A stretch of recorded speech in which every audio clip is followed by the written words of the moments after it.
আব্বা ভাই এই গাড়িটা বেচবে। বাবা তা গাড়ি কত বেচবা? আসলে আঙ্কেল, গাড়িটা আমি 2 লাখ টাকা হলে বিক্রি করব।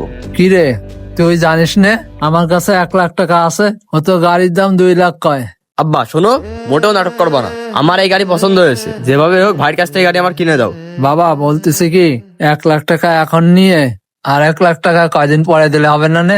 আঙ্কেল আসলে টাকাটা আমার খুব দরকার, যার কারণে আমি এই বাইকটা বিক্রি করে দিচ্ছি।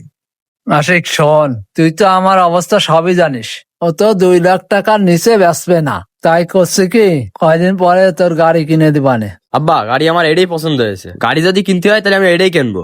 তুমি কিরাম বাপ, আমার জন্য আর 1 লাখ টাকা ম্যানেজ করতে পারছো না? শোনো ভাই, আমি তোমার কাছে গাড়ি বেচবো না। গাড়ি বেচবেন না মানে? আপনার দরকার টাকা, টাকা দিলেই তো হলো আপনারে।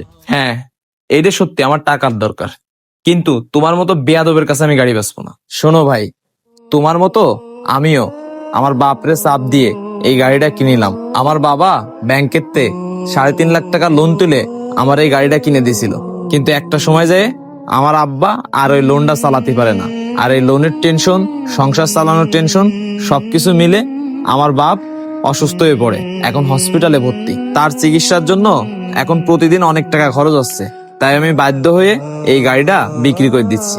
তোমার মতোই বন্ধুদের পাল্লায় পড়ে বাপরে প্রেশার দিয়ে গাড়ি কিনিলাম, তারপরে বন্ধুদের সাথে আড্ডা দিয়ে বেড়াতাম। নিজের ক্যারিয়ারের কথা কোনোদিন ভাবিনি।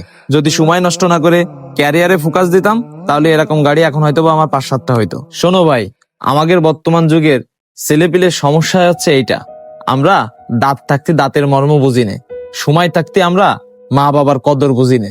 একটা বাবা তার সন্তানের জন্য বৃষ্টির সময় যেরকম ছাতা হিসেবে কাজ করে, ঠিক সেরকমই রোদের সময় আবার বট গাছের ছায়া হিসেবে কাজ করে। আমার বাবা হসপিটালের বেডে, আমার খুব টাকা দরকার, কিন্তু তোমার মতো বেয়াদবের কাছে গাড়ি বেচবো না। যে ভুল আমি করেছি সেই ভুল তোমার করতে দেবো না। থাকো, আমি আসি। ভাই দাঁড়ান, আব্বা তোমার কাছে 1 লাখ টাকা খামের ভিতরে আছে না, ওই খামটা আমারে দাও। ভাই আমি তো তোমারে বললামই, আমি বাইক বিক্রি করব না। ভাই আপনার বাইক বিক্রি করা লাগবে না, আপনার বাবা অসুস্থ, আপনি 1 লাখ টাকা রাখেন। আমি আপনার ছোট ভাই হিসেবে এই 1 লাখ টাকা আপনার বাবার চিকিৎসার জন্য আপনারা ধার দিলাম। ভাই আপনার কাছে যখন টাকা থাকে আপনার সুবিধা বুঝে টাকাটা আমারে ফেরত দেন। বাবা দেখছে নেও। ছোট ভাই, আঙ্কেল, আপনারা যে উপকার করলেন আমার, আমি এই ঋণ কোনোদিনই ভুলতে পারবো না। ঠিক আছে বাবা, তুমি আর দেরি করো না। ভাই আপনি যান, কি হয় আমাদের জানায়েন। ঠিক আছে, তাহলে আমি তাড়াতাড়ি যাই। ছোট ভাই, আঙ্কেল, তাহলে আমার বাবার জন্য দোয়া করেন। আচ্ছা। বর্তমান যুগের ছেলেরা বাবার কষ্ট বুঝতে চায় না। বাবা নামক বটগাছটি মাথার উপর আছে বলে আবদার করতে পারছেন, যখন থাকবে না তখন আপনি ঠিকই বুঝবেন।